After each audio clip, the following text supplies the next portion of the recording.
तो कैराना सीट की स्थिति ये है कि यहाँ जब भी जीतेगा गुज्जर ही, तो वो हिंदू गुज्जर हो या मुस्लिम गुज्जर हो एक बार। लेकिन जयंत चौधरी अपने दादाजी की तरह इस पूरी बीजेपी तो सबको पता है हिंदू मुस्लिम के अलावा कोई बात नहीं करती, और वो एक सेना का और धर्म का ही राम का ही सहारा लेती है आमतौर पर। इन्हें ये लगता है मुस्लिम गुज्जर को कि अकेली सीट है जहाँ हमारा कैंडिडेट चुनाव लड़कर जीत सकता है। दोस्तों नमस्कार, मैं निरुद्ध चौहान, स्वागत आप सभी का गांव गुहांड में। 2024 के चुनाव को लेकर सरगर्मियां तेज हो चुकी हैं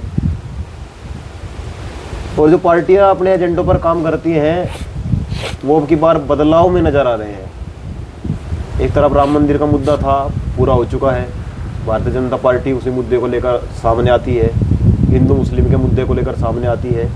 वहीं समाजवादी पार्टी, राष्ट्रीय लोकदल, गठबंधन, कांग्रेस, जितना भी सिस्टम पूरा का पूरा इंडिया का गठबंधन है, वो बात कर रहा है किसान की, मजदूर की, देश में शिक्षा की, विकास की। अब 24 के चुनाव में सबसे जो अहम सीट रहती है, जो हॉट सीट रहती है, वो है कैराना।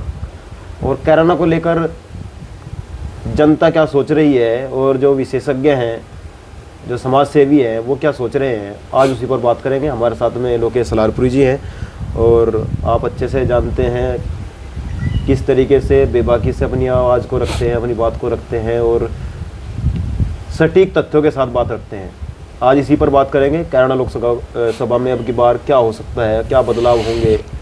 एक तरफ अभी तक जो 2019 में सांसद बने थे प्रदीप चौधरी, उनके खिलाफ काफ़ी लोग नाखुश नज़र आ रहे हैं कि वो क्षेत्र में नहीं आए।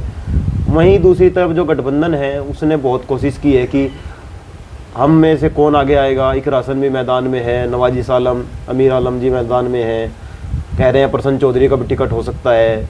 भारतीय जनता पार्टी की तरफ से प्रदीप चौधरी, मनीष चौहान मैदान में हैं। तो क्या लगता है और क्या हो सकता है, उसी पर बात करेंगे। स्वागत है जी आपका गांव गुहांड में। धन्यवाद बहुत बहुत अनुरुद्ध चौहान जी। अच्छा, एक तो ये चला गया जी कि प्रदीप चौधरी जी तो मैदान में नहीं आते, बात नहीं करते, और दूसरी तरफ जो गठबंधन है वो बड़ी बड़ी बात कर रहा कि इन्होंने तो काम नहीं कराया, विकास नहीं कराया क्षेत्र में। तो आपको क्या लग रहा है, किस तरीके से देखते हैं आप? भाई देखो, पहली बात तो यह है कि प्रदीप चौधरी को के लिए चुनाव अगर भाजपा से टिकट उनका होता है तो प्रदीप चौधरी के लिए ये चुनाव मेरे हिसाब से बहुत आसान 2019 की तरह तो नहीं रहने वाला। थोड़ी मुश्किलें तो आएंगी, चुनाव उनके लिए काफ़ी मुश्किल, काफ़ी टफ होगा। हालांकि ऐसा नहीं है कि वो हार जाएंगे या जीत जाएंगे, ये तो भविष्य बताएगा, लेकिन चुनाव उनके लिए बहुत टफ होने जा रहा है। अब डिपेंड ये भी करता है कि गठबंधन की तरफ से कैंडिडेट कौन आता है, क्योंकि वो मामला भी क्लियर नहीं है।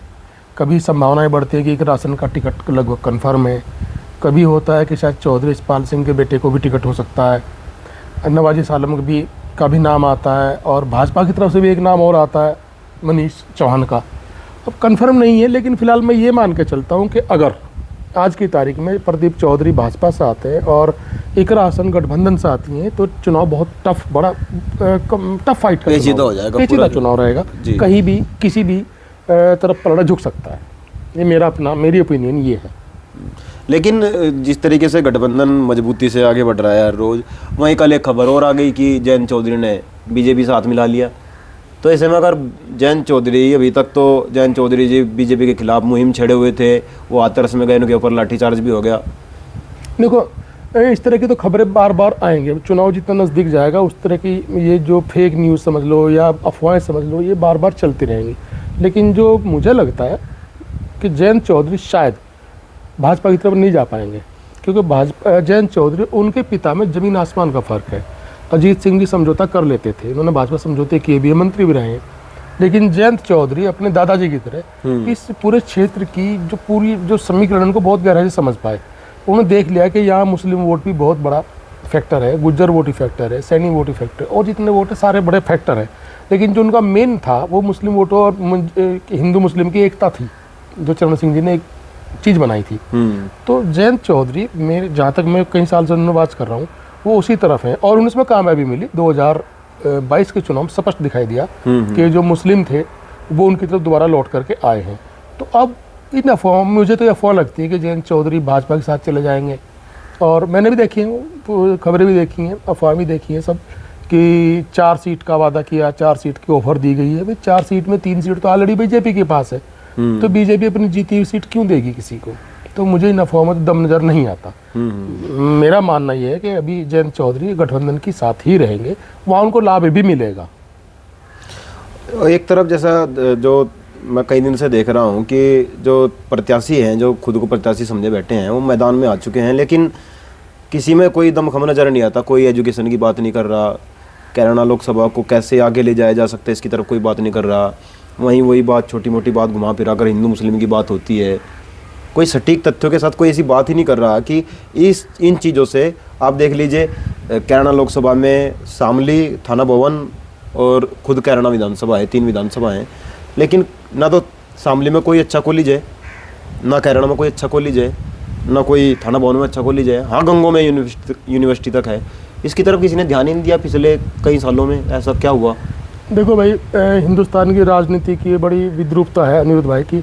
यहाँ जो मुख्य मुद्दे हैं ना, जो जन सरोकार के मुद्दे हैं, उन पर तो ना चुनाव होता, ना कोई उन पर वोट देता। ये गलती हम वोटर्स की है।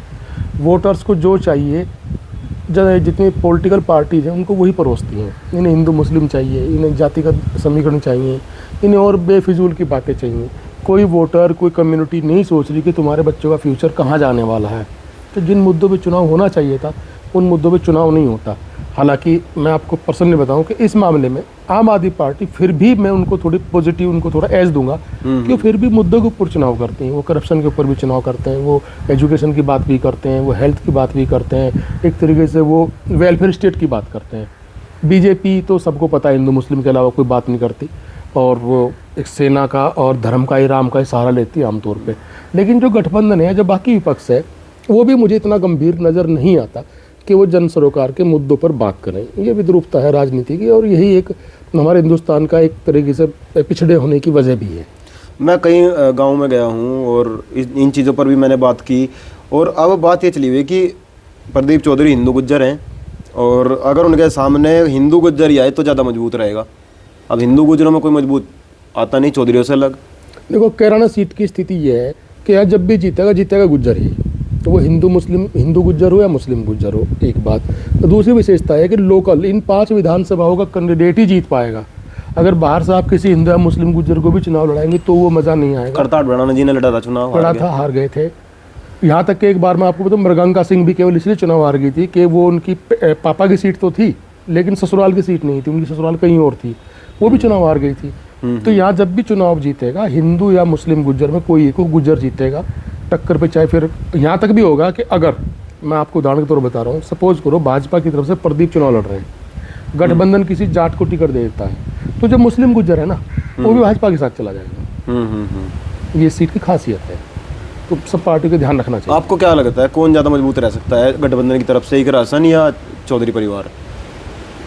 अब दोनों ही चुनाव लड़ पाएंगे, इसमें तो कोई शक नहीं है। लेकिन मुस्लिम गुज्जर के साथ में एक चीज़ और यहाँ जुड़ी हुई है। पूरे हिंदुस्तान में मुस्लिम गुज्जर इस अकेली सीट को मानते हैं कि जहाँ हम चुनाव लड़के जीत सकते हैं। इनका एक भावनात्मक जुड़ाव मुस्लिम गुज्जर की सीट से है, क्योंकि यहाँ 2 बार जीते भी हैं इस सीट को मुस्लिम गुज्जर।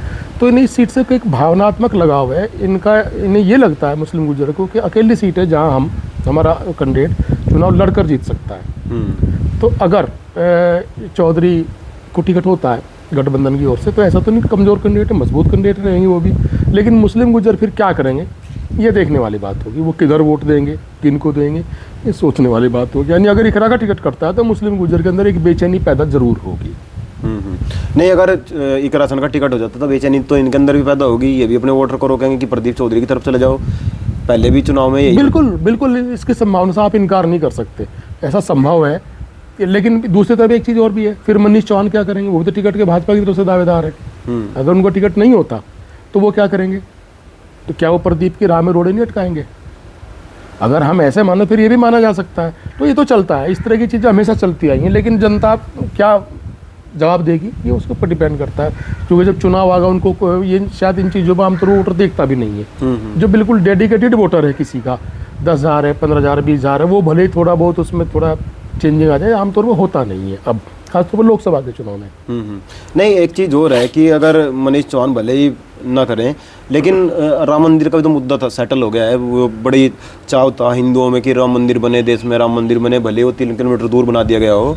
एक अब नया जोश है युवाओं में कि जो मैंने देखा है हिंदुस्तान में, जब कोई मुद्दे का दी एंड हो जाता है, मतलब कोई एक चीज़ है ये होना चाहिए, जब वो हो जाती है तो वो एजेंडे से बाहर हो जाती है जनता की। मैंने बहुत बार देखा है। मैं आपको उदाहरण दूँ, यूपी में जाटों को आरक्षण चाहिए था ओबीसी में, पहले नहीं था। जैसे जिसने दिलाया अगली बार उसी को हरा दिया था। तो जनता का एक माइंडसेट होता है कि नहीं ये तो हो गया, साइड में कोई नया चीज़ क्या आएगी, तो वहाँ जाने लगते हैं। तो राम मंदिर, मुझे लगता है राम मंदिर का मुद्दा, हालांकि भाजपा कोशिश करेगी, लेकिन भाजपा खुद कंफर्म नहीं है कि राम मंदिर का मुद्दा तुम्हें कुछ लाभ देगा। नहीं, ज्ञानवापी है ना, फिर उसके बाद दूसरा खड़ा हो जाएगा मुद्दा। ज्ञानवापी क्यों खड़ा करना पड़ा अभी से? क्यों? अगर राम मंदिर का अगर था तो ज्ञानवापी पे क्यों गए, या और चीज़ों पे क्यों जा रहे हैं? मुझे नहीं लगता कि राम मंदिर के मुद्दे से इतना प्रभाव पड़ेगा। हालांकि इसमें कोई शक नहीं है, जैसे चुनाव आएगा तैसे तैसे हिंदू मुस्लिम का जो सिस्टम है वो बहुत तेज़ी में फैला जाएगा, और भाजपा इसमें सक्षम है, ये माइंड मेकअप करने में, इतना माहौल बनाने में पूरी तरह सक्षम है। उनके पास बड़ा संगठन है, सरकार का है, पैसा है, सब चीज़ है, तो कोशिश तो पूरी की जाएगी। देखना ही है कि फिर जनता क्या करती है। उन्होंने एक छोटा सा डायलॉग बनाया है, ये अयोध्या तो झांकी है, मथुरा काशी बाकी है। तो बहुत दिन से चल रहा है ये, आज से नहीं तो बहुत पहले से भी इनका डायलॉग था, उन्होंने शुरुआत भी कर दी। अब देखो, अब माहौल तो खराब है ही है, ऐसा नहीं है कि भाजपा कमजोर है, भाजपा स्थिति में मजबूत है ही है। देखें क्या होता है। ऐसा क्या है मोदी जी के पास कि मतलब सबको तोड़ फोड़ देते हैं? राहुल गांधी जी कहाँ ऑक्सफोर्ड यूनिवर्सिटी पढ़ के आए, मोदी जी यहीं भारत में रहे, बले बड़े। इसे आप मोदी जी की कामयाबी मत कहिए, इसे भारत की जनता का माइंड सेट है, भारत की जनता की सोच जहाँ है वो उस पर ध्यान दीजिए। ये केवल वहाँ से डिपेंड करता है। हाँ, ये ज़रूर है कि मोदी जी बड़ी बारीकी से कुछ चीज़ों को उन्होंने मैनेज किया, जैसे मीडिया को ज़बरदस्त तरीके से मैनेज किया गया। आम जनता के दिमाग में परसेप्शन मीडिया बनाती है। आज की तारीख में टोटल मीडिया पर उनका कब्जा है। मैं आपको उदाहरण के तौर पर बता रहा हूँ, अभी ईवीएम को लेकर ज़बरदस्त भीड़ इकट्ठी हुई दिल्ली में। वो भीड़ जो अन्ना का मूवमेंट था, केजरीवाल एंड पार्टी का जो मूवमेंट था, उस भीड़ से भी 60% ज़्यादा भीड़ थी वो। आपने किसी भी लाइमलाइट में कहीं मीडिया में दिखाई दिया? आपको किसी प्रिंट मीडिया में, किसी टीवी चैनल पे बिल्कुल नहीं दिखाई दिया होगा। उतनी भीड़ लखनऊ में हुई, कहीं है खबर? नहीं है। सुप्रीम कोर्ट के सारे वकील ईवीएम को लेके सुप्रीम कोर्ट में ही चले गए। चुनाव आयोग के खिलाफ पूरी तरह माहौल बन चुका है, ज़बरदस्त तरीके से बना हुआ है, लेकिन कहीं मीडिया में खबर है? नहीं है। तो मीडिया बहुत ज़्यादा प्रभाव डालती है, और मीडिया के ऊपर देखिए फिलहाल कब्जा सरकार का पूरी तरीके से कब्जा है, तो थोड़ा जनता में दिक्कत होती है। और विपक्ष को जो करना चाहिए, मैं तारीफ करूंगा राहुल गांधी की, वो कुछ भी सड़क पे है बंदा, लेकिन विपक्ष वाले ट्विटर पे राजनीति करते हैं। अखिलेश कहाँ है सड़क पे? जयंत चौधरी कहाँ सड़क पे हैं? बसपा तो कभी सड़क पे आती ही नहीं है। कहाँ है ये लोग सड़क पे? अरे भाई, जब आपके साथ में मीडिया खेल करती है तो कम से कम आपको जनता के बीच में एक एक आदमी के पास जाना पड़ेगा ना। ये यहाँ पे विपक्ष का जीरो है, तो भाजपा का मजबूत इसलिए भी है। विपक्ष उनके तो लोग नहीं समझ रहा है, वो तो मानते हैं कि हमारे तो बूथ बूथ पे कार्य करता है। उनके हैं भी, उनके तो पन्ना प्रमुख सबसे छोटी यूनिट है, वो तो वहाँ से लेके चलते हैं। लेकिन विपक्ष कहाँ है? विपक्ष सड़क पे नहीं है। जो मुद्दों में सड़क पे जनता के बीच जाना चाहिए वो विपक्ष में दम खम मुझे नजर ही नहीं आता। इसलिए फिर खाम का आप भाजपा को कहें भाजपा मजबूत है, भाजपा तो ऑटोमेटिक आपने मजबूत बना दिया ना। तो क्या विपक्ष के लिए क्या सजेशन है आपकी तरफ से कि विपक्ष ये करे तो शायद कुछ हो सकता है? देखो, गठबंधन, इंडिया गठबंधन बना था, अब उसमें कांग्रेस की गलती रही या किसकी गलती रही, क्या रहा, ये अलग मुद्दा है, मैं इसमें बहस नहीं करना चाहता। लेकिन सीट शेयरिंग से लेकर हर चीज़ कई महीने पहले हो जानी चाहिए थी, अब तक नहीं हुई।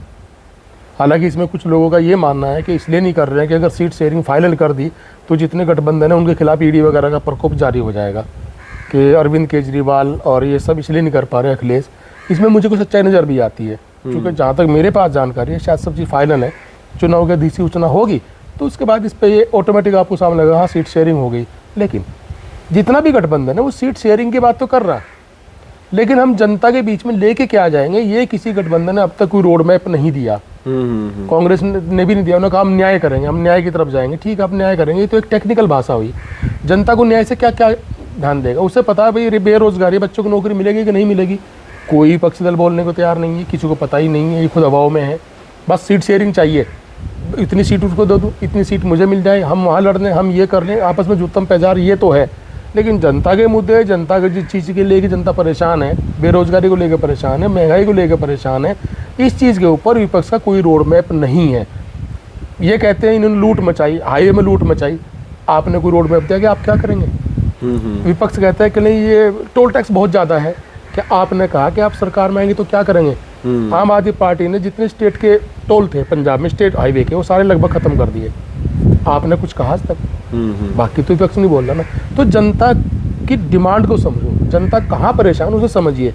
आप जनता के लिए नहीं बोलेंगे तो फिर जनता क्या करेगी? चल यार ठीक है, कम से कम भाजपा मजबूत पार्टी से ही वोट दे दो। बिल्कुल बिल्कुल। तो आप कम से कम एक उनको एक मॉडल दीजिए, आप बताइए उन्हें कि हम ये करेंगे आपके लिए, तो जनता सुनेगी ना।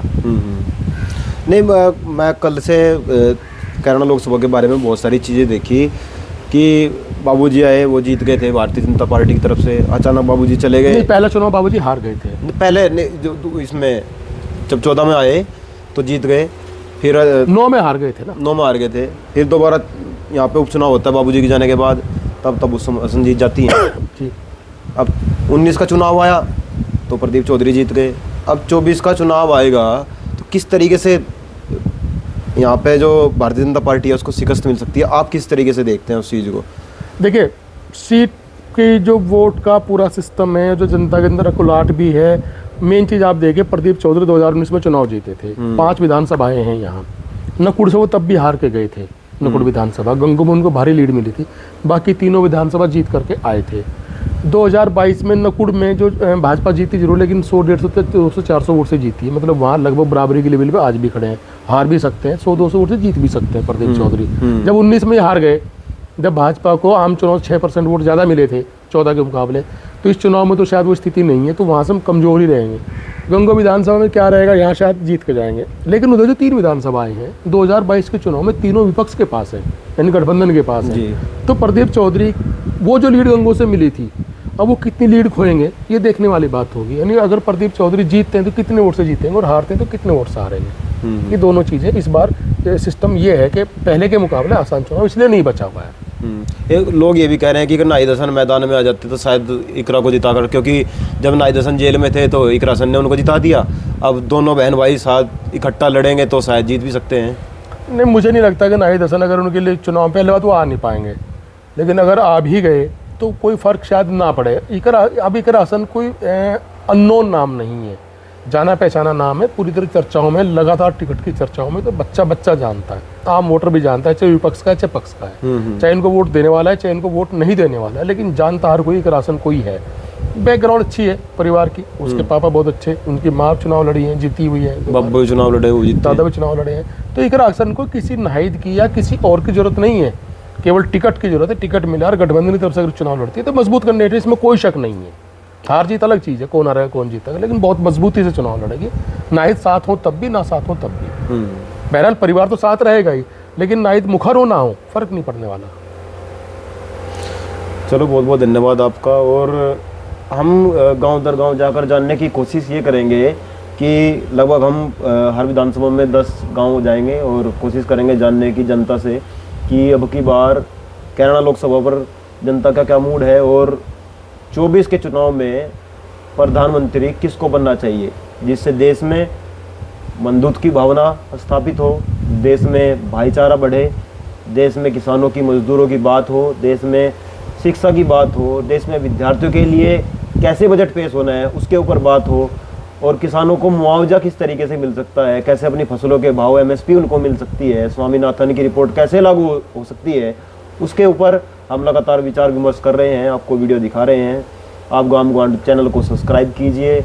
और अब हम फेसबुक पर बहुत ही कम वीडियो आपको दे पाएंगे, फेसबुक की वजह से काफ़ी नुकसान हो रहा है, वीडियो चल नहीं रही है, तो आप यूट्यूब पर ही आएँ और यूट्यूब चैनल को सब्सक्राइब करें और जुड़े रहें गांव ग्वांड के साथ। जय हिंद, जय भारत।